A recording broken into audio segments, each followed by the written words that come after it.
What's happening, everybody? Welcome to episode 67 of the Don't Be Ridiculous podcast. Jeremy and Clark here with you. A little delayed. We wanted to wait to get the results of the Monday night game, and but it's Wednesday, about 7 p.m. Eastern time.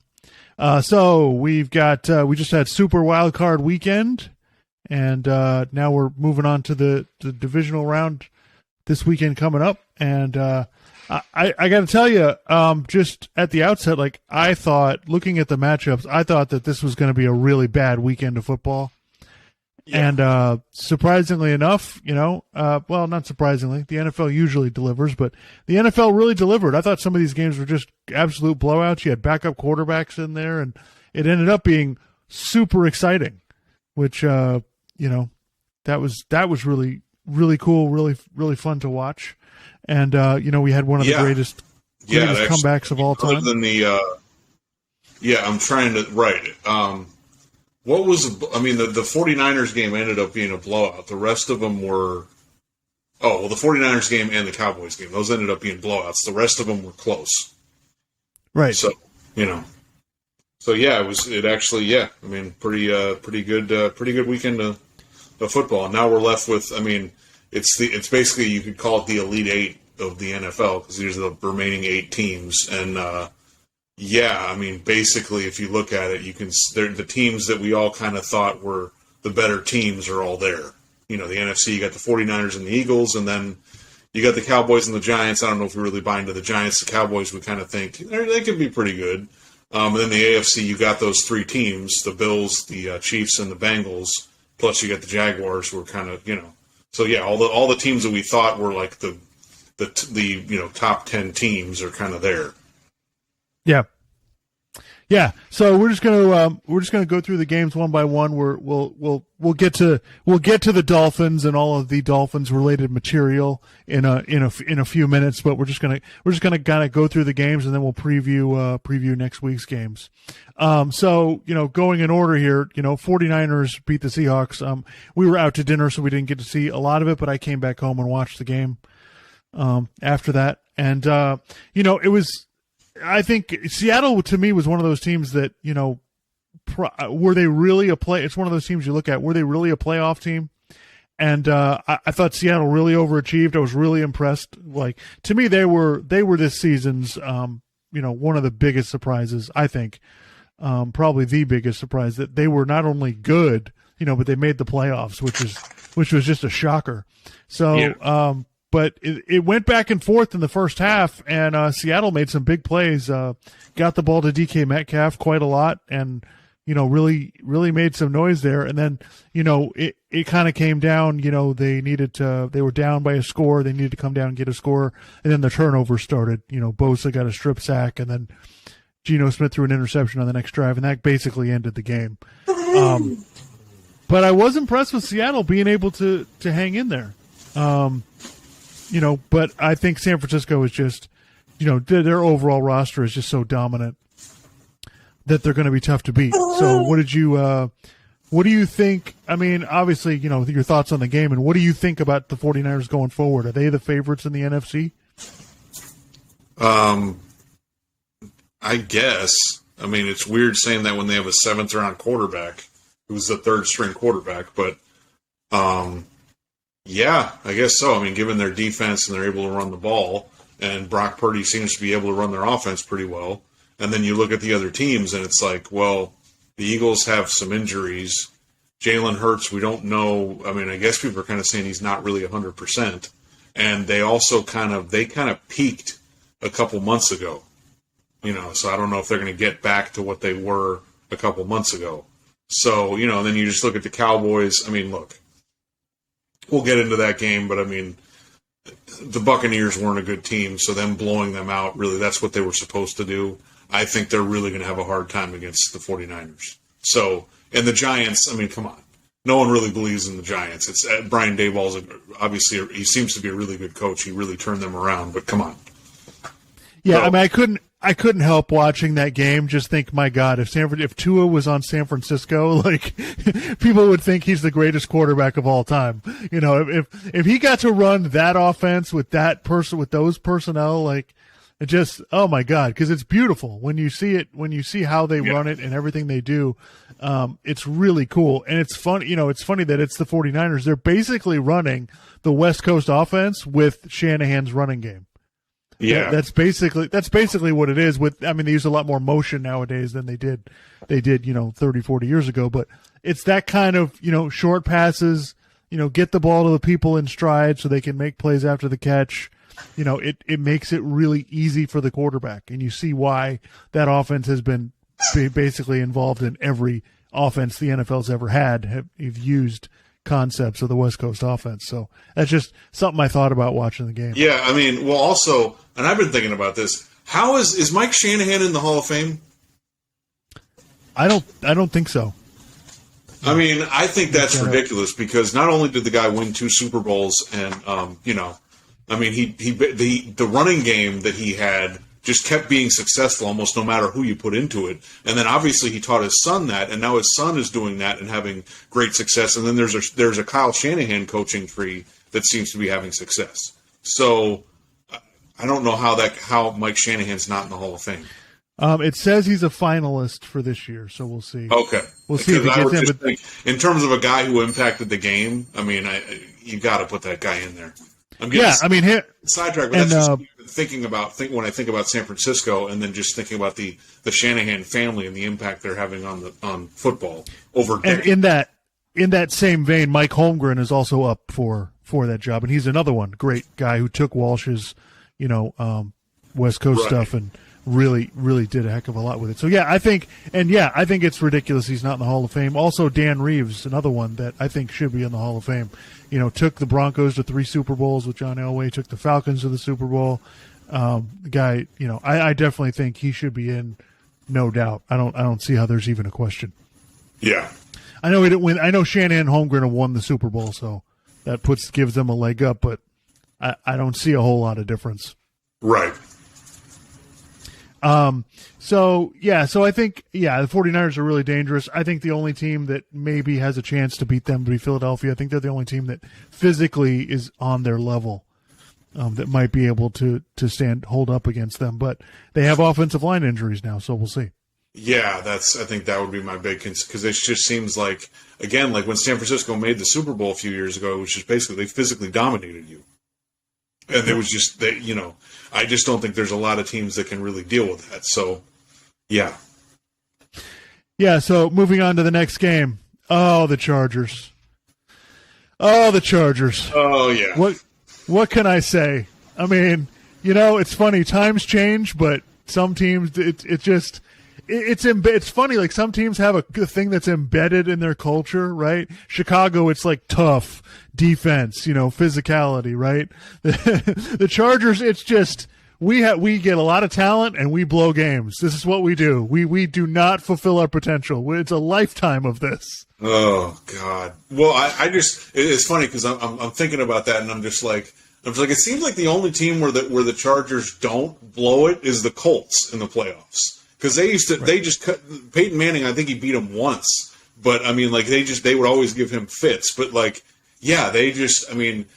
Chargers just would consistently underachieve in the regular season, and then they'd get to the postseason, and you'd think, God, they're really talented. They should probably be able to do more, and then they don't, And some of it's just bad luck. The time they made the AFC Championship game against the undefeated Patriots.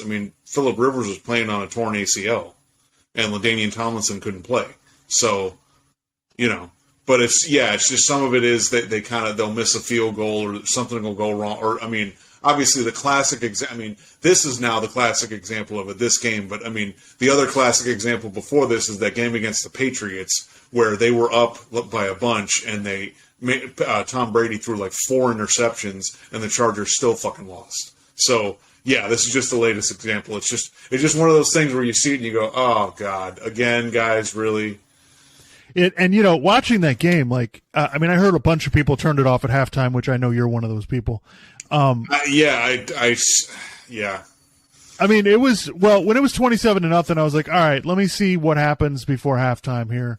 And when Jacksonville got the touchdown to make it 27-7, I went, okay, 20 points in today's NFL is not Yeah. That's not crazy. And then halfway through the third quarter, when it was 27-14, I was like, okay, we got a game here. Like this is not going away. And you're watching the Chargers just. I mean, first of all, there's one point they threw 9 straight passes in the second half. They didn't run the ball, anywhere near as much. I think they only ran it 8 times in the second half. Did not run the ball anywhere near what they should have. And it's one of those games where they were up 27-0, but they really weren't 27 points better than Jacksonville was in that game. They just kept getting, Trevor Lawrence just kept throwing picks. Interceptions, yeah. So. Yeah. So it was kind of one of those things where you're watching it just going, all right, and Doug Peterson's going, like, Trevor, what are you doing, man? Like, this is, like, get it together. Just, relax. So you could see it, and you could see it in the second half. Like, they got him to relax. And then it was, it was a game, and the Chargers, like, kept kicking field goals, when they needed to get touchdowns. Yeah. And, of course, Mike Williams was injured, and, we'll get to the coaching in a second. But, it was – it was an insane game that the Chargers would allow them to come back in that fashion. Yeah. And then at the it seemed to all line up. The kicker misses a kick when they're up 10, so they can't go up 13. It just it blew my mind that the Chargers could figure that out. Yeah. So and then people were, I guess there's starting to be people calling for Brandon Staley's job. We've been kind of saying that for a couple of years now based on like fourth down decisions. But, you're up 27-7 and their defense just, they gave up a lot in the second half. And Brandon Staley, you're supposed to be defense, dude. You're supposed to, have control of the defense. And it seemed like as this season went on, it seemed like he was kind of getting better at it. But, yeah, that's just another, that's a missed opportunity. And also people are getting upset because Mike Williams is injured because he was playing in week 18. So what are you doing? You guys are already in the playoffs. You're not going to improve your seeding by winning the game. What are you doing? So. Yeah, that's what happens. Yeah, and it was funny, John Middlecoff of The Volume has been basically saying Brandon Staley's a fraud for the last year, and basically came on as like, look, they should have fired him yesterday. There's no way they shouldn't have let him fly back with the team. And I understand people's sentiment, and I tend to agree with it. Like I think Staley has just been like the disturbing part for me is you have Justin Herbert as your quarterback. Last year, you can't make the playoffs. This year, you make the playoffs and you lose this inexplicable game. Like, it's just, you're having a rough time. And, some of the decisions he's making are you can see their contribution to it. But the Chargers have never been that organization for the most part, other than the Marty Schottenheimer 14-2, that was ridiculous. They're not the kind of team that they don't want to go pay coaches. So they're not going to just get rid of this guy and pay his contract. And then they fired the offensive coordinator today or yesterday. And, I thought that after the game, like the offensive coordinator's got to go. Like they're not getting the most out of this offense. Like they're like a middle of the pack offense and they shouldn't be that at all. They have way too much talent to struggle that much. And, to only get 3 points in the second half is just, that's inexcusable. Like they needed one touchdown. One touchdown, they would have won the game. So it's it's a mess. But moving over to the Jaguars part of it, the Jaguars had the number 1 pick the last 2 years. For them to be here right now, it's funny, the difference between Doug Peterson and Urban Meyer as the head coach, it might as well be the size of a planet. And this game right here, this is why I wanted Doug Peterson. I wanted the Dolphins to make an offer for him. This guy's legit. He made the Super Bowl with Nick Foles, for Christ's sake. Yeah. I'm sorry. This guy can coach. It's just, I'm happy for Jacksonville. They made the right hire. They did everything, they really, they had a rough year for the most part, but they put it together at the end to get into the playoffs, and I think it's great. And for a team that has this, they don't have anywhere close to the amount of talent that a lot of these other teams in the playoffs do. So it's a great building block for Jacksonville. They can figure this out. And for Trevor Lawrence to throw 4 picks and then in the second half, lead them to victory is, you want to talk about the time a quarterback, put his mark on it. This is it. Like, Yeah. and I'm not here saying he's arrived and he's elite now, but I'm just saying he's on the way. He's coming. And I think that's that's great for them. Yeah. I mean, Doug Peterson, I mean, yeah, he won. He not only did he make the Super Bowl, he won the Super Bowl with Nick Foles, and they beat the Patriots. And Nick Foles threw for all kinds of yards. So yeah, it was kind of weird to me that his name wasn't more on. You weren't hearing his name more often than you did before the Jaguars hired him. So yeah, it seems like the Jaguars, we'll get to the Dolphins in a little bit, but I mean, I feel like Jaguars fans have more reason to be optimistic than Dolphins fans because, Trevor Lawrence is way more talented. You're starting to see that they're getting things right with him, so they're getting it together, and he's starting to progress and get better and better and better. Whereas with the Dolphins, you got a small injured quarterback who, we're concerned how much he's going to be able to play. So, well, the other thing is, and we'll talk about this more with the Dolphins, is Jacksonville is literally paying no one.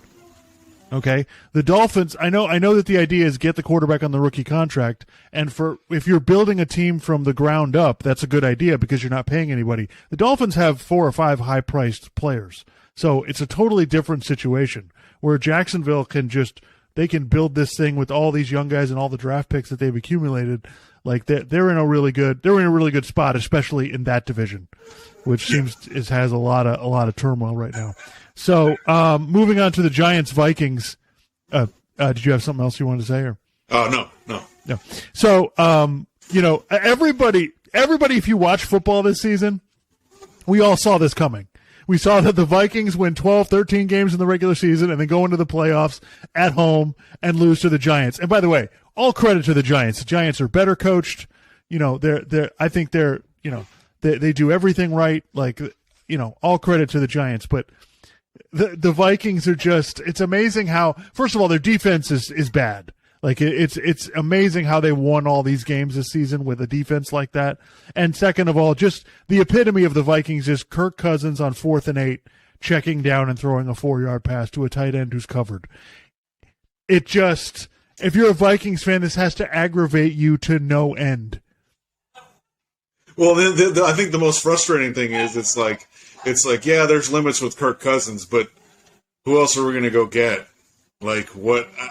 It's like if you look at Kirk Cousins' numbers in that game, his numbers were actually pretty good, and his numbers all year were pretty good. Yeah. And look, if you have him as your quarterback, they can make the playoffs a few more times. But it's just, if the game comes down to he's got to go make plays, you're asking for trouble.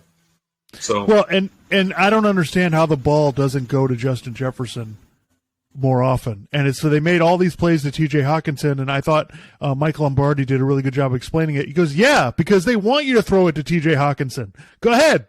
Throw it to T.J. Hawkinson all day. You're not going to beat us with that. So it just shows you the difference in coaching. Like Kevin O'Connell's a first-year coach. Like I'm not going to bury him. But the Vikings defense is a joke. It was really bad. And Brian Daboll, the head coach of the Giants, and the defensive coordinator, Martindale, they're just fantastic. They know exactly what they're doing. They knew exactly what to do, the game plan to come into this game. They knew exactly what they were going to do, and they executed it perfectly. And it just shows and this is another thing that Mike Lombardi's really on is, you guys all want to hire these new, young coordinators because they're the hot guy and all this. No. A lot of these old guys get it done. They know how to run a game plan. They know how to set up a team. They know how to play an opponent, and they have they're not beholden to some other philosophy. They just do what they have to do to win the game. And so, I give the Giants, that's all I want to say about the Vikings, but I give the Giants credit. That being said, could we slow down on the Giants are fantastic now? Yeah. Well, could we? Yeah, Brian. Look, here's what the when we're doing the if you're doing the season sort of in review for the Giants, because they're probably going to lose next week, or this coming Sunday or Saturday or whenever. Yep. Brian Daboll came in, and finally the Giants hired a good coach, okay, who is getting the most out of Daniel Jones. And remember, like you were saying, let's not overreact here. Daniel Jones threw 15 touchdowns this year, okay? You know who threw 16 touchdowns last year? Tua. And if you listen to this podcast, you know our feelings on Tua. So, look, and Brian Daboll, he understands what Daniel Jones does well, and they accentuate that. They also run the ball a lot, and if Daniel Jones is playing a bad defense, then he can kind of do that, and that's good. There's a lot of teams in the NFL who have a quarterback who's limited, but if you play to their strengths and you play the right way and you get the right pieces around them, the team can win games, and you can make the playoffs and maybe win a playoff game against the right team, but a lot of that comes down to coaching because the Giants have been kind of a mess for the last several years. But they've had multiple coaches. They've hired the wrong ones. I mean, they hired Joe Judge, for Christ's sake. I don't know what the hell they were thinking there. So,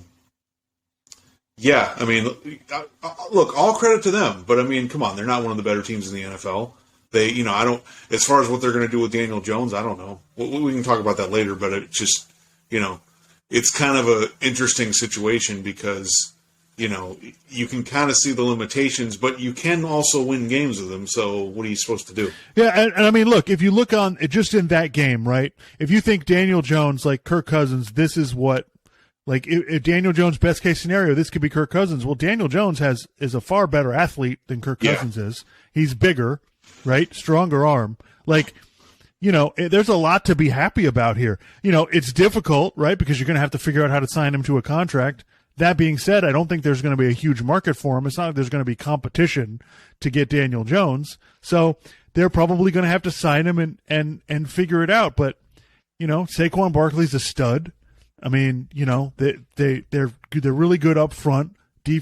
On defense, they're in the right place. Yeah. Well, and if you're a Giants fan, I think the thing that you're probably telling yourself is because Brian Daboll was in Buffalo and Josh Allen developed into an elite quarterback, I think people are thinking, well, could that happen here? Because finally he's going to get really good coaching.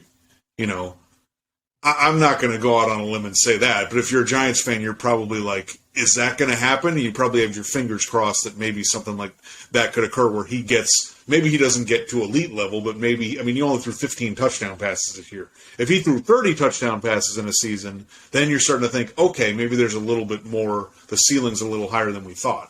So yeah, I think NFL teams, like the way they should do this is, unless a guy is just a guy who's never been a head coach before, unless he's unbelievable in the interview, like, hire a guy who's experienced. Like, you keep seeing this over and over again. These guys who get jobs, like Brian Daboll has so much experience. He coached for the Patriots. He coached for Alabama. He coached for Buffalo. He's coached all over the place. So the guy has seen it from has seen a lot of great coaches do it. He's seen it from every angle. So yeah, I think we'll get to the Dolphins, but I think the Dolphins missed the boat a couple of times on some of these coaches that they really should have tried to hire. Yeah. All right, so let's do Bengals Ravens, and then we'll do the Dolphins. Okay. I thought another game. I thought, forget this, man. Like, this is. I mean, come on. There's no way Baltimore's hanging in there with a backup quarterback, and they did. They did. And now, granted, look, you saw this a lot where the two teams that played that are division games, that are rematches of division games, like, a lot of these games were pretty close because these teams know each other really well. And I think Baltimore, they really hung in there and played well. I think, Cincinnati obviously has some big issues with now 3 offensive linemen hurt. I mean, this really changes their team, and you could see that it made it really hard for them to sustain anything in the game. And the game basically swung on the one crazy fumble that was returned 98 yards or whatever by the Bengals, which watching that in real time, I was like, wait a minute, what just happened? Yeah. That was insane. Like, he's trying to reach up over the goal line from 2 yards away. And, a lot of people were comparing that to when Trevor Lawrence did that on the 2-point conversion. First of all, completely different. Number one, the Ravens are like at the 2.5 yard line. The Jaguars were at the 1. Okay. Trevor Lawrence went to the side. There was nobody else there, and then dove towards the end zone. Totally different than what Tyler Huntley tried to do. He's trying to, under 6 foot quarterback is trying to jump over the top, 3 yards over the top of these guys. And by the way, almost made it, but yeah, that was probably a bad decision. If you read some of the analysis of it, some people were saying that it looked like the Ravens were setting up so it would be like a sneak, and they'd try to push him into the end zone, which that's probably what they should have tried to do there, because, like you said, they were so far away. So, that just, I mean, that's one of those things those kind of plays are dangerous. Like, if you're going to go up like that, you better protect the ball, or you better get it over the plane of the goal line, because something could go wrong. I mean, if they had a running back behind him, maybe it's not a touchdown. Maybe someone could have stopped him, but so. Right. Yeah, it reminded me of the I think it was 2005, 2006. The Steelers were playing the Colts in the playoffs, and Jerome Bettis fumbles the ball, and the Colts player was going to take it back all the way, and Roethlisberger somehow made the tackle. And I was thinking the same thing, except in this case, obviously, there was nobody there to tackle Trey Hendrickson. Yeah. Which, by the way, Trey Hendrickson went to FAU. I don't know if you realize that. Yeah. Wow, that's where I went to school, everybody. I don't know if you know this. So. All right, cool. So, yeah, I think, but, obviously we'll talk about the Lamar situation in a second, but for the Bengals, obviously, like, what do you think about their chances now with offensive linemen out? I mean, this feels like it could be a game changer. Now, they may get one of them to play this week. We'll see. Well, I mean, I'm just thinking about the Dolphins' offensive line really struggled against the Bills, I felt like, in the last game. So, that's pretty concerning. Now, granted, Josh Allen's been turning the ball over, so, maybe if you can get some turnovers or something, you can kind of mitigate that. But, that really concerns me, because if you're able to beat Buffalo, then you're probably playing Kansas City in the AFC Championship game. So that's kind of tough. That's a tough 2 week in a row swing. Whereas for Kansas City, they get the Jaguars, and then they get one of those two teams after those two teams played each other. So, Kansas City is in really good position, obviously, as the number one seed. Yeah, I mean, my thing with the Bengals is, though, they had a crappy offensive line last year, and they made it to the Super Bowl. Now, I'm not saying you can recreate that. They're winning games in overtime, and I get that, but at the same time, I still believe, I think Joe Burrow is a stud. I think they can figure out some way to do it. I think they have enough talent on both sides of the ball where they're going to be in games. I don't see a team blowing out Cincinnati. So I don't think they're done, but I think this does make it really difficult. That being said, though, I don't think the Bills defense is great, and I don't think the Chiefs defense is great. So, we'll talk about that in the game preview, but I still think they've got a shot. So the whole Lamar Jackson situation, very strange. Now, look, Colin Cowherd is saying, well, Lamar's not talking to anybody. This is like Kawhi Leonard, where he's nonverbal and blah, blah, blah. Well, Lamar put out on Twitter, this is what's going on with my knee. It's a grade 2 sprain, blah, blah, blah. I'm just trying to get it stable. I'm not comfortable with it, so I can't play, blah, blah, blah. He explained what's going on. He didn't say, I'm not playing because I'm mad at the team. I get that. He was not healthy enough to play. So I just want to – a lot of this Lamar Jackson nonsense this week has really bothered me, because guys, you're just making stuff up. You don't know that he sat out because of the contract, and he clearly stated he wasn't healthy enough to play. I don't think there's a chance in hell if Lamar was able to play that he wouldn't have played. I'm sorry. I think this is absolute nonsense that he's trying to sit out for the contract. Get out of here. So now the fact that he didn't go to the game, I've heard conflicting stuff on that.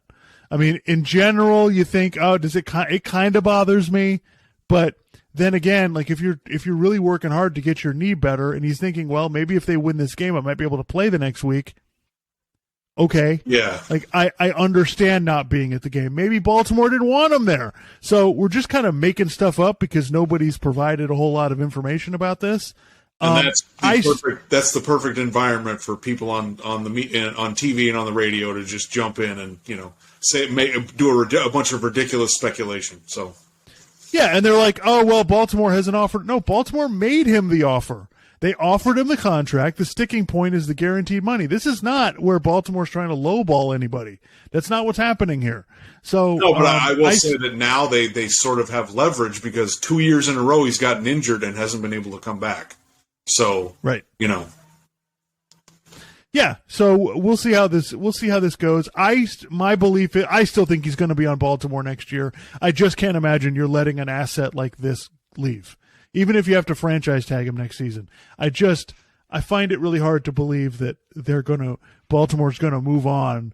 When this, because of how good Lamar Jackson is, and I understand people being worried about the injuries. I get it, and paying him the contract and all of that. I'm sorry. There's a handful of guys in this league that are worth it. Lamar Jackson is. Yes, injuries are a risk. I understand that. But he's so good that it's worth it, in my opinion. What do you think? Yeah, it's tough because, there's the whole – that's why whenever people are talking about moving on from a quarterback, it's like, all right, well, who are you going to get? And also, if you put a few years into a quarterback, then it's like, okay, then we have to start over with an unknown commodity. So, yeah, I mean, I guess. I mean, they've built this whole identity around. I mean, it's funny when I was watching Tyler Huntley, I'm like, God, the way he looks and the way he throws, it almost looks like Lamar Jackson. Like they've built this whole identity of the way that they play, which is pretty unique. I mean, I'm trying to think of another team I guess Philadelphia kind of does some of that where Jalen Hurts is running and they run the ball and all that stuff. But I mean, obviously Jalen Hurts, I guess, does more with the wide receivers. I don't know, because you pay him a 4 or 5 year contract. I mean, maybe he's not going to be playing every game every season, but I mean, they made the playoffs. He played a lot of the games this year. So I guess you kind of feel like, well, he gives us a chance to win, and maybe if we catch lightning in a bottle one of these years, maybe we can make it all the way to the Super Bowl, which that's what happened with Joe Flacco. So, I don't know. That's a tough one. I mean, and I've thought about what if other teams got him. Like, I don't necessarily know that it would, like with Baltimore, it works because they're like all in, and they've been building around him for a few years now. So if another team's going to take, I'm just like, people are like, oh, we'll just send him to the Bears, and I'm like, the Bears don't have the right infrastructure, wouldn't have the right infrastructure around him for him to be successful. So, it's kind of one of those things where people are like, oh, I'd like him on my team. I'm like, I don't know if you would. I don't know how well it would work out. So let's talk about that. I mean, look, if they decide to move on from him, I mean, look, as a Dolphins fan, right? I'd love to have Lamar Jackson on my team, but they're not really built for him. Yeah. If they don't have, the offensive line isn't good enough. They don't run the ball well enough. The Dolphins don't have what he needs. Now, do I think McDaniel could figure out something with him? Absolutely. I think McDaniel's good enough offensive mind. He could figure something out, but I don't see the Dolphins doing it. I don't see the Dolphins giving up picks, more picks to get Lamar Jackson. I would love to have him on my team, but I don't think it fits. Like you said about Chicago, I don't think it fits in Chicago. I think I just don't think there's that many teams that you could trade him to that would work. So I kind of think, for better or worse, the Ravens and Lamar Jackson are kind of stuck with each other. Yeah, they may end up franchising him, because if Lamar Jackson wants all this guaranteed money, I don't, especially after 2 years in a row getting hurt, I don't think it's going to happen. Yeah, I mean, look, Nick Wright is already saying, like, look, I think it's over. I think it's done. I think they're moving on. It's just like, I find that very quick to, and we don't, again, based on the fact that we don't know what's going on. It's not like there's a feature story on, on some website where somebody's got the details. Nobody's got anything, and I just think Lamar was hurt. I think the contract thing, they'll work it out after the season. I just think they'll work it out because they have to. Yeah. Anyway. All right. So we'll move on. So, the Dolphins, I got to say, like, from last week to this week, I was like, oh man, I don't want to make the playoffs. Please don't let this team make the playoffs and get smoked. I'm really not interested in this. And when it was 17-0, I thought it was like, the route is on. Get ready. I was like, let's get this over with by halftime, and we can all go relax and do whatever we want to do. And wow, not Josh Allen making huge mistakes, obviously, but the Dolphins hung in there. couldn't do a damn thing on offense, but they hung in there. And I give them a lot of credit for that kind of effort. Based on the fact that, especially how bad they looked against the Jets on the road in cold weather, which the Dolphins are. I forget what the number is, but over the last several years, they're 0 and like forever, and when the weather's under like 40 degrees or something.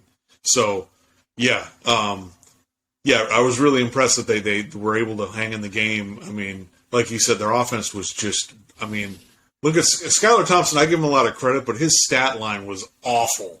Okay, I mean he completed like 40% of his passes or something. I mean it was bad.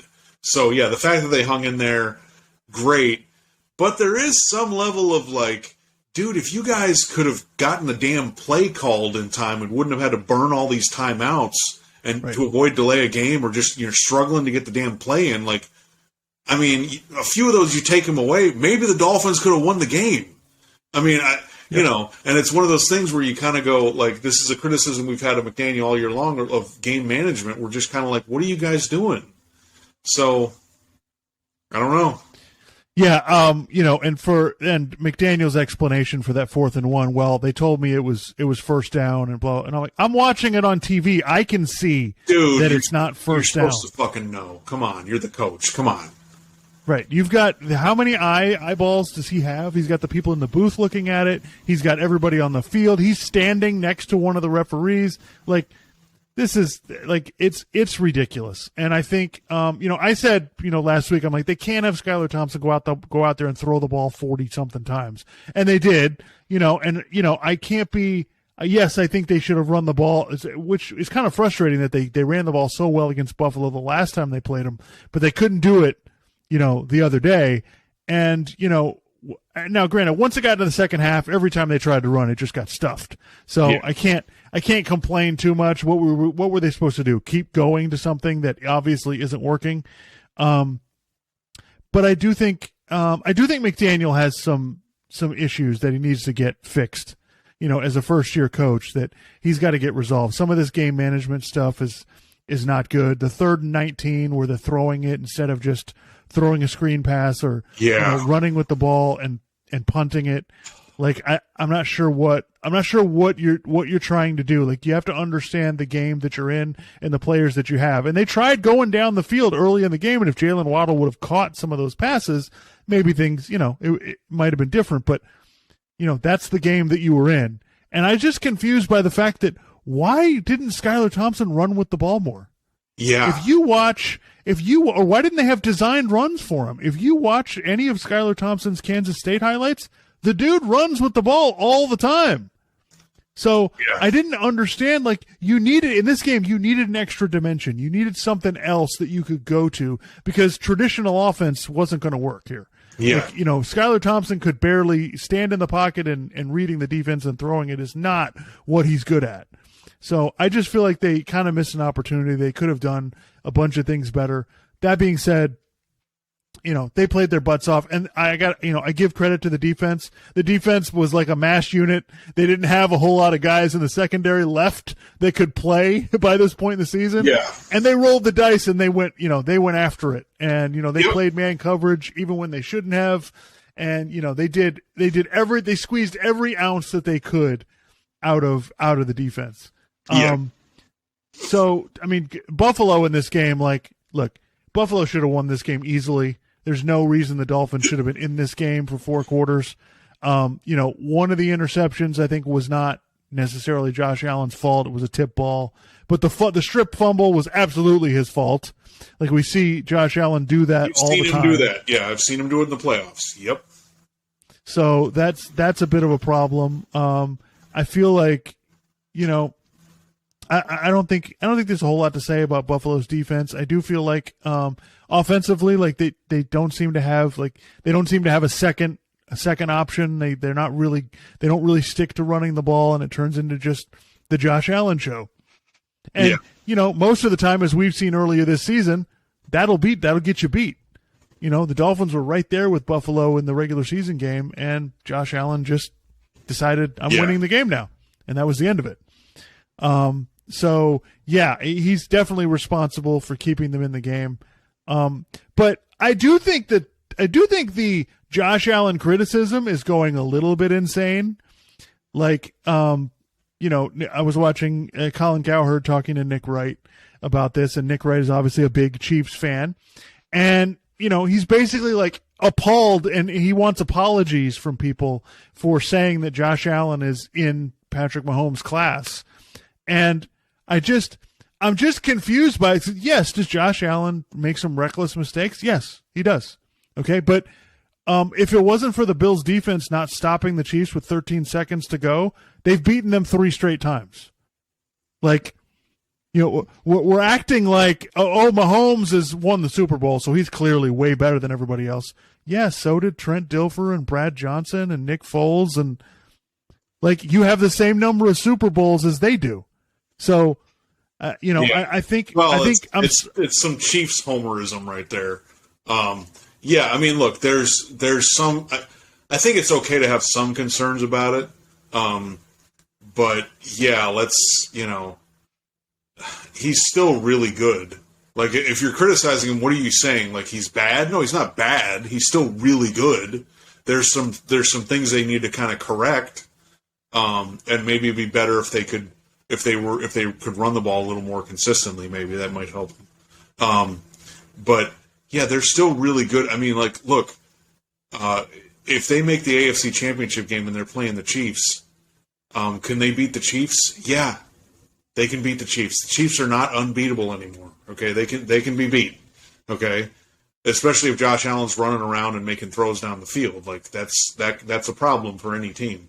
So well, and stop, and listen, I think Mahomes is great too, but stop telling me he's the greatest thing ever, because look, yeah, they won that Super Bowl, the game that they were losing into the fourth quarter. Okay, the next Super Bowl they got blown out by Tampa, and last year they lost to Cincinnati when they clearly had the game. They should have won the game. They blew that game. They clearly had it right in their hands. So the Chiefs have made just as many blunders and mysterious playoff games as Buffalo has. So, by the way, can I say something about that Super Bowl real quick? The go-ahead touchdown to Tyreek Hill. I'm not sure that Tyreek Hill ever got the ball across the plane of the goal line. Okay, I know this is really odd, because this is like 3 years old. But I'm serious. I remember watching the game going, he didn't get the ball in, and they're like, oh, it's a touchdown. I'm like, he didn't get that in there. What the hell are you talking about? Like, they knocked him out of bounds like just before he could extend the ball across. Like, what? Anyway, that's neither here nor there. That is what it is. I just thought that was kind of a weird. Yeah, so I'm not changing my opinion of Josh Allen or the Buffalo Bills. Like, this is a team that's going to have a chance to go to the Super Bowl every year. So let's just knock off the nonsense about complaining about Josh Allen. He's great. Does he have some things to fix? Sure, he does. Like every great quarterback does. But going forward to the Dolphins off season, look, you and I both stated, like, look, they need a long-term solution at quarterback. Now, do I think they probably start next season with Tua? They probably do. But at some point, that's going to be what happens. I don't think the Dolphins are going to I think they will probably be in discussions. I don't think they're going to make any moves this season because I honestly think they like the fact that Tua is cheap and, they get to keep this roster around him. I would love, if you're asking me, would I take Brady for a year? Yes. Would I take Derek Carr? Yes. Would I take Lamar Jackson? Of course I would. But that's me. But I kind of think that they're going to, I think they're going to stick with Tua much to our displeasure. By the way, so I've said this wrong multiple times on the podcast. Apparently they have till May to decide to pick up the fifth-year option, which the fifth-year option is just a one-year thing. I was listening to The Herd earlier, and they're like, and Colin's like, no, you can't pick up the fifth-year option. It's 1 fucking year, okay? It's not really it's a 1-year extension, okay? So I think they're probably going to pick that up because I think it would be kind of awkward for them not to pick it up and have him just under a 1-year contract because I think they've been kind of trying to tell everybody that wants to know that, like, oh no, Tua's our guy. We believe in Tua. I think they're trying to give him confidence and say that they believe in him. So I think they're going to do that. Beyond that, like, unless he has a really great year next year, well, okay. If he has a really great year for him next year, then maybe they give him an extension. They offer him an extension after the fifth year of the rookie contract, and then we'll see. I guess the good news is that I don't think he's not going to be the highest paid quarterback in the league because of the injuries. I think the team has that kind of leverage if they were negotiating an extension with him. So, like I've said multiple times, I think, and the team sort of said this too. I think he's going to be the starter week 1 next year. And then we'll just see how he plays throughout the season, if he can avoid getting injured, which he probably won't. But, the team probably is telling themselves that. And also, Chris Greer's trying to keep his job, okay? And he believed in Tua, and he's been saying that for years now, so he kind of has to roll with it. And I also think that Stephen Ross thinks that Tua is supposed to be really good. So, that's kind of where they're at. And then we'll kind of see. Like I said, this next year is really important in terms of the long-term deal. How long is Tua going to be in the Dolphins? Because if he's able to, because this year, if he didn't get hurt, he probably would have thrown 30 touchdowns. And I said before, like, if he throws 30 touchdowns, then maybe my opinion of him changes a little bit. So, he could potentially do that next year. I mean, another year in the same offense, if they're able to get the offensive line better and able to run the ball better, then he could have a better year than he did last year. And then maybe they sign him to an extension, even with the injury concerns. So I think that's to me the main thing is that it confuses me is that Mike McDaniel is supposed to be this great running game coordinator. He's supposed to be this amazing running game guru, and the Dolphins were the worst running team in the NFL. So that's a little confusing to me. That has a little Brandon Staley tinge to it, where you're supposed to be a defensive coach and your defense isn't good. So, what's going on there? So, yeah, that's the one thing they've got to do better in the offseason. They've got to get the offensive line better. They've got to be able to run the ball to make this game easier. So, I think they got to get more depth, because at times the offensive line was fine, but it's like, the thing is, if you're going to have Teron Armstead be an important part of your offensive line, you better have somebody good backing him up, because he's going to get injured. He gets injured every year. So, but they need to address the other positions on the offensive line. Sometimes they'd get an injury and then they put a backup in, and, it's like, that guy's getting worked. So, yeah, they still have not. Remember, the offensive line was horrible 2 years ago, so they've still got a long way to go. Yeah, so I think that's the number one thing. And, defense, on defense, they need to get some of their guys back. But this is the problem for the Dolphins, is that it's not, like I said, it's not the same situation as Jacksonville. Like, if they want to get Derek Carr, well, okay. The Christian Wilkins, they need to figure out what they're going to do with his contract, right? Xavier Howard makes a lot of money. Teron Armstead makes a lot of money. They gave a bunch of money to Byron Jones. Like, Gesicki, I don't know if they're going to be able to keep him without franchise tagging him. And even if they do, that's a lot of money. So the Dolphins don't have the same flexibility as some of these other teams do. If they want Derek Carr, that's great. But then they're not going to be able to sign some of these other guys that they have on their team. So it's a difficult deal. But I look at my personal opinion is, and I think you agree with this, we've got 2 years. Because after that, I don't think Tyreek Hill is going to be in his prime anymore. Like to me, if I'm Chris, I think Chris Greer's been really aggressive for the last year and a half. I think he's got to continue with the same aggressiveness. I think he's got to go after this to give them a shot, because this is not going to last long term. Like we've told you, the quarterback's not going to last, and the rest of the guys on this team aren't going to last. Xavier Howard didn't look good for the second half of the season. I think it might have been because he was injured. It also might have been because he's not in his prime anymore. So we've got a handful of guys that are not in their prime anymore, and we're expecting big things from them. Yeah, well, that's my thing. So I think when people are talking about this, I think they're kind of forgetting that, and I'm just like, look, do I want someone better than Tua? Yeah, but, if he's the starter the next 2 years, they could make the playoffs. If Chris Greer continues to be aggressive and they keep trying to fill in the holes while they can afford all these guys before they have to pay Tua or pay another quarterback, I guess I'm fine with it. Go with I guess that's kind of the best option you have at this point based on the way you've built the team. So just go with that, and then we'll see. If they end up signing Tua to an extension at some point, then the Dolphins will go back to being kind of bad. because they won't be able to keep all this talent around him, and then he'll kind of struggle, and then, or he'll get injured or something, and he'll kind of flame out. I don't think, the Tua Tagovailoa era in Miami, I don't think it's going to last, it's not going to last 12 years. It's not going to last 10 years, just because of the injuries, and also they're not going to be able to keep the right team around him for him to be successful. So it just kind of is what it is. And then people could say, well, but you don't have an elite quarterback. You don't really have a chance to make the Super Bowl. And it's like, yeah, but I mean, what are you supposed to do? You're just going to start over now? The way that you've kind of, like I said, the way you've built everything, I think you kind of have to, this is kind of what you got to roll with. They couldn't get Deshaun Watson. They tried to get Tom Brady. They couldn't do it. So this is kind of what you're left with. And honestly, like I said, I don't think the Dolphins are a very good fit for Lamar. I don't think they're a great fit for Brady. Brady wants like a slot receiver and a really good tight end. If they keep Gesicki, they have the tight end, I guess. But the offensive line isn't good enough. I don't think, like, would I take Brady? Sure, but I don't think that they're set up for him like Tampa was a couple years ago when he went there. So I think Derek Carr is probably the best fit. Because we need a guy who can deliver the ball down the field to these fast wide receivers, and he can do that. So I think he would be the best option if they're really going to get aggressive and go after a quarterback. But I don't think they want to pay.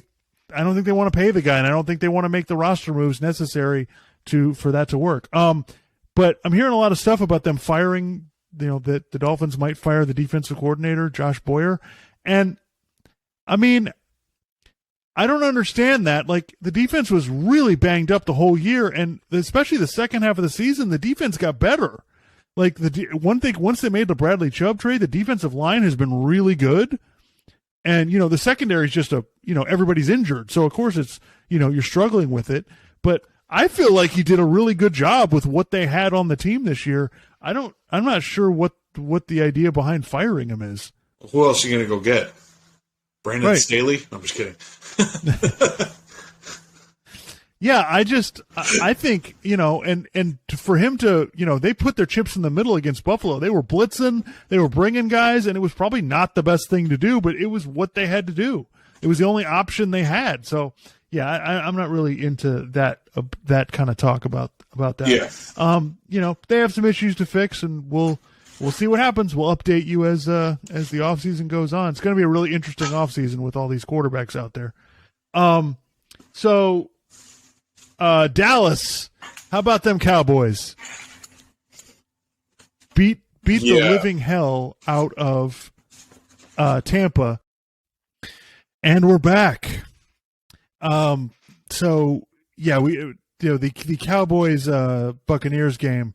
I honestly, I really I figured out or predicted exactly how this game would go. I knew Dallas would get the lead because they are significantly a more talented team, and I knew that at some point Tom Brady would make a play in the second half to try to make the game interesting, and we'll see how Dallas responds to that. I thought the only way Tampa was winning this game is if Dallas completely blows it. And it honestly, like, the missing, other than the kicker missing the extra points, Dallas owned the game. Like, they were in control of the game the whole time. Tampa never really got into it, and I don't know why I don't know why that was a surprise for people. Everybody went, "Oh, Tom Brady," and I was like, "Well, the only way they have a chance is if the Cowboys choke." And it was 24-0. Tampa goes down. They get the touchdown. I'm like, okay, here you go. Here's the play that Brady's going to make. What's Dallas going to do? Dallas went right down and scored, and that was it. Yeah. It's one of those things where it's like, of course they did, because the Buccaneers were not good this year, and the only reason that we were apprehensive about that is because they have Tom Brady, and he had a few comebacks this year. But just statistically look at it, like, I thought it was so hilarious when Byron Leftwich, like a couple weeks ago, the offensive coordinator for the Bucs, said something like, "People are acting like we're really bad, and I don't think we're that we're that far off." And it's like, no, dude, the stats say that you guys are really far off. Like, your offense has been bad this whole year. I mean, you can't run the ball. Brady's having to throw it a bunch of times, and you guys can't score enough. So, I don't know. I think it's a combination of, people have been talking about this. Brady doesn't want to get hit, so he gets rid of the ball quickly, which has kind of led to some mistakes. And then also, he's not hanging in there waiting to make the best throw sometimes. And also, Todd Bowles is not a great head coach. He wasn't a great head coach the last time. So I think it's kind of funny that some people were thinking the Bucs would be really good this year when they just got rid of Bruce Arians and, they install a defensive head coach who's never really, he's never really been that good. So, it's just one of those things where this is what should have happened. This is what was supposed to happen. And I give the Cowboys credit for making sure to win the game. They were supposed to win this game. They should have won this game. Dak should have played well, and he did. Yep. So, yeah. I mean, it was kind of one of those things where the only reason that we thought it was going to be close is because Dallas has a history of blowing it, and also the Bucs have Tom Brady. That was it. Yeah, and listen, the offensive line for Tampa was bad, and Tom Brady needs a lot of stuff around him to be successful. He's not going to be able to grab a team that doesn't have a lot on it and do anything with it. You saw that at the end in New England. You're seeing it now when Tampa doesn't have, the roster that they need to compete with him, and you're seeing how he's doing it. So I think, moving forward, I think that I give the Cowboys credit. They did exactly what they were supposed to do. They came in, they dominated the game like they should have. They have better players, and they did exactly what they were supposed to do. McCarthy had them in the right place, so good for them. Going forward with Tampa, everyone's the sentiment seems to be that Brady's going to continue playing. It just might be on another team. I don't know. I think this is kind of interesting to see what happens. You're hearing the Raiders, you're hearing Miami, the Jets think they have a chance. I have no idea, what Tom Brady's idea. I think the only reason Tom Brady might go play for the Dolphins next season is because he wants to have an ownership stake in the team and wants to maybe be the team president. I don't think that's the reason he would go play for Miami, not because he really wants to play for the Dolphins. I think that's the way that's going. So yeah, I think that listen, Tom did what he needed to do for Tampa. He got him the Super Bowl. I don't think anybody's going to be complaining if he goes to another team. Yeah, and he can still throw, but he's definitely not as good as he used to be. And I just kind of think that it's like, I guess he probably wants to keep playing, which is fine, But I just think if you're going to get him, then you need to be all in right now. Literally, you got to get him, and then you got to go out and you got to be really aggressive and get everything you possibly need, and try to go for broke trying to win the Super Bowl. Go for broke to the point that when Brady leaves, you suck.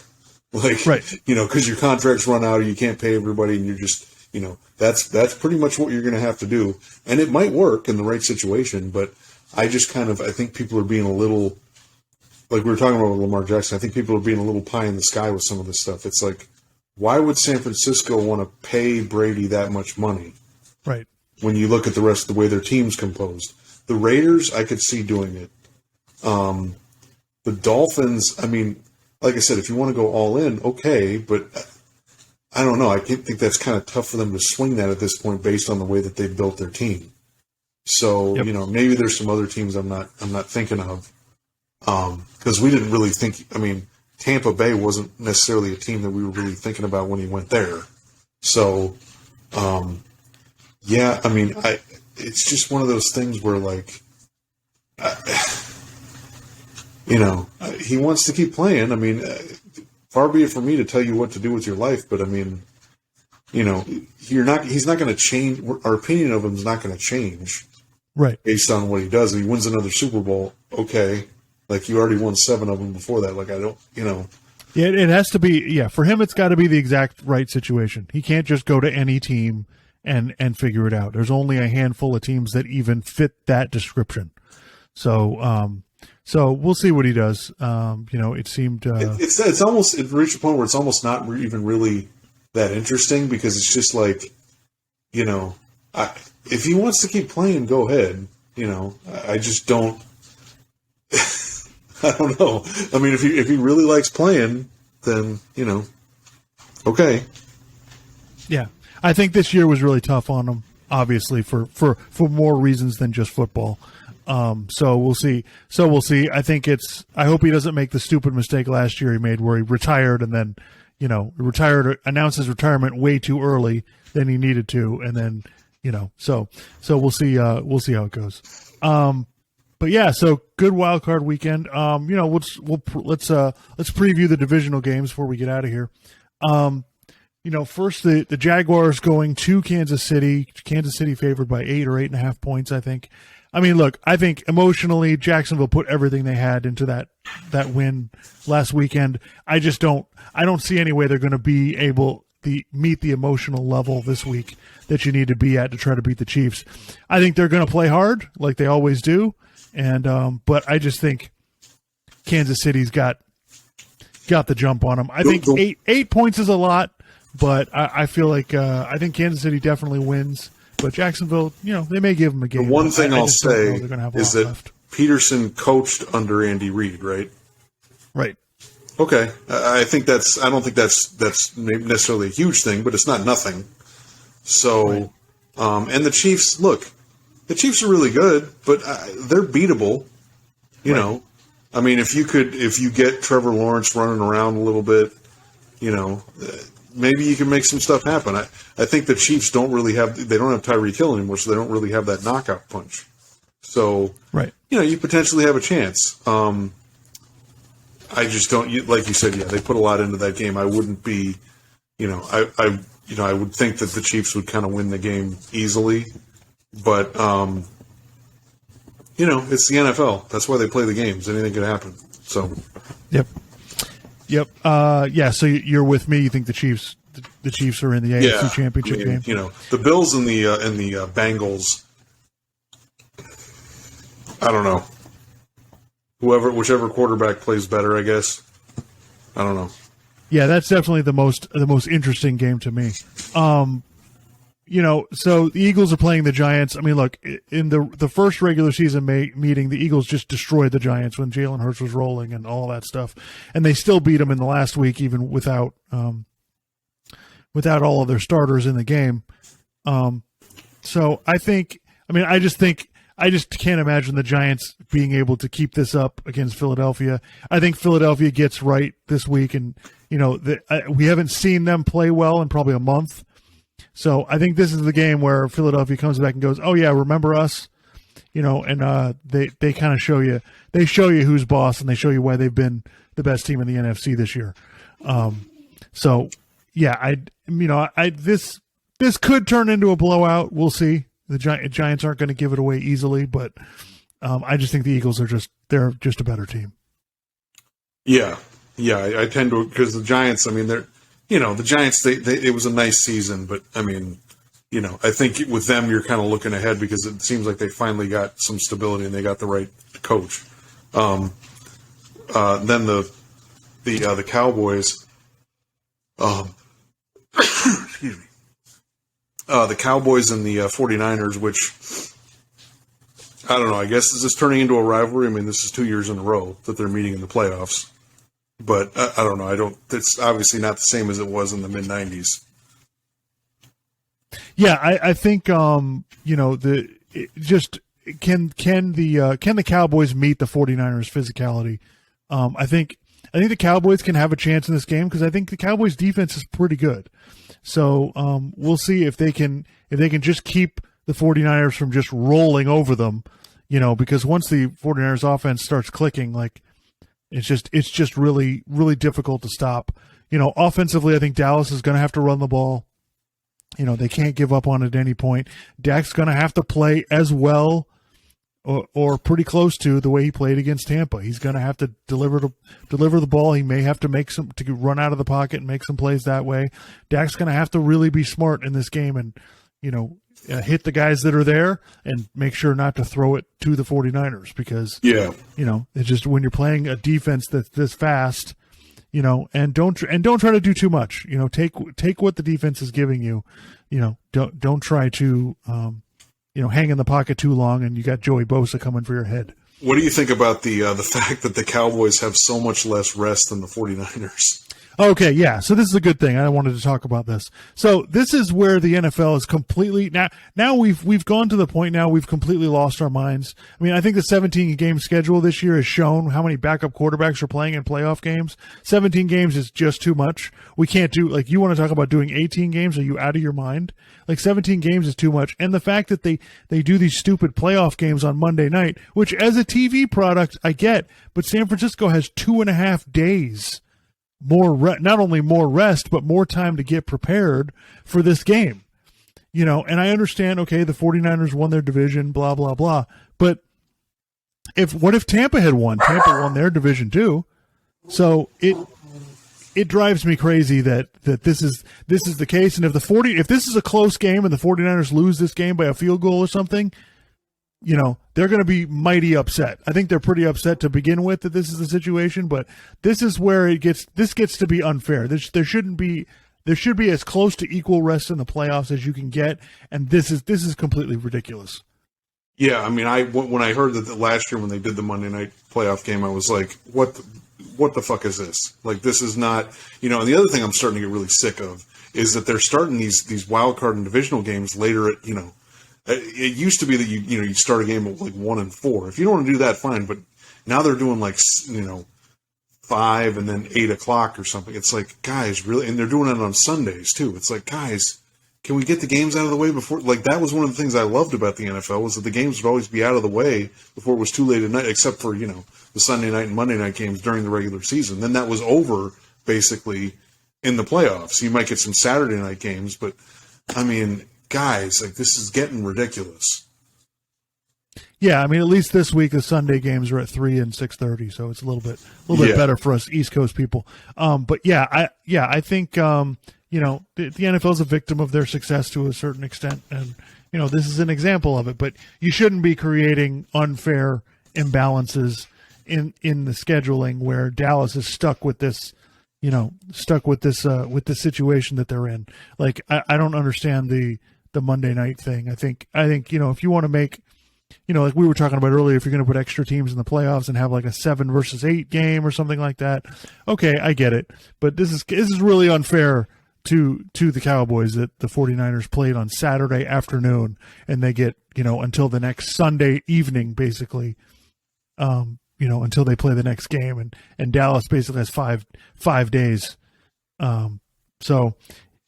But yeah, that's definitely going to play a factor. There's no doubt about that. Yeah, well, it's just when the NFL talks about safety. Remember, this is the league that increased the schedule from 16 to 17 games. They have a game on Thursday night every single week. Now they have a Monday night playoff game. So I really don't want to hear that they really give that. I mean, I guess they give a shit to a certain extent, but I mean, come on. You can't be doing these kinds of these because I mean, think about how many times you're going to get hit in the head in one extra game, or how exhausted you're going to be coming off only like 3 days rest from a. But because of how football is, almost all the games this last weekend were good, so the NFL thinks, oh no, we've got it exactly right, So it's just kind of if the backup quarterbacks had all gotten blown out, then we'd have a better argument. But unfortunately, the NFL always seems to win. Yeah. So the Buffalo Cincinnati game, like I'm really looking forward to this. This should be a really awesome game. And you're exactly right. Like imagine having, Buffalo and Cincinnati, they have to play each other this week and then have to go to Kansas City. This is where they have to go to Atlanta, remember? Right? Well, Buffalo has to go to Atlanta. Oh, that's right. Okay. But yeah, this is where it really hurts that game was not played because Buffalo really should have had the bye. Like they beat Kansas City in the regular season. Buffalo really should have had the bye, and Cincinnati could have moved up to the 2 seed and maybe gotten the 1 seed, depending on what happened the last week. So yeah, it really but it doesn't take anything away from this game. This game should be fantastic. I think, it's just Josh Allen's going to hear it this whole week. Oh man, you're reckless. You're turning the ball over too much. So. I kind of expect Josh Allen to clean a lot of that stuff up and for him to be really motivated and pissed off this week. And I also think, I think the Bengals are still trying to figure out on offense. They really struggled last week. But I don't think Buffalo's defense is as good as Baltimore's is. So but this should be a fantastic game. I think it's going to be relatively low scoring. I don't think either team's really going to go off on the other one. Cincinnati because of their offensive line, and Buffalo I think is going to be really trying to take care of the football. Yeah. But Buffalo favored by 5. I mean, I like Cincinnati with the points. I think this is a close game. I think it's a close game, low scoring. Yeah. Yep.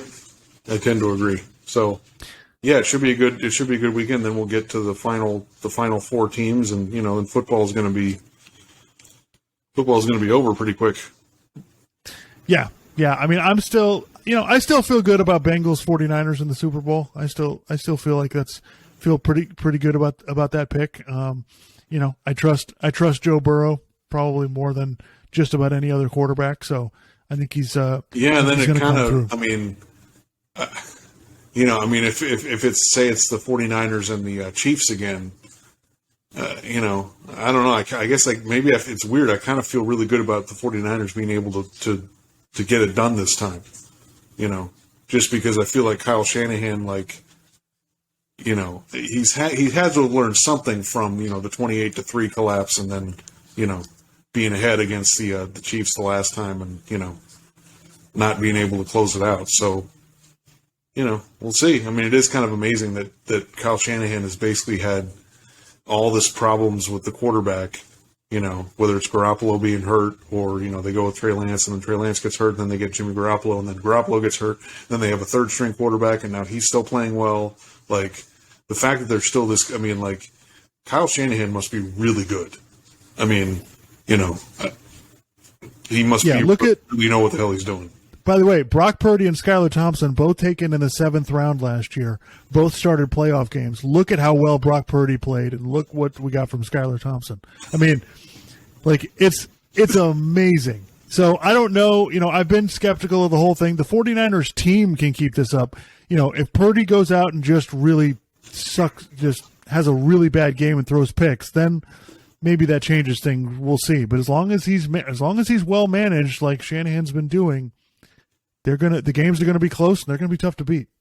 Well, then it becomes what do you do if Brock Purdy wins the Super Bowl? Are you just gonna start him instead of Trey Lance?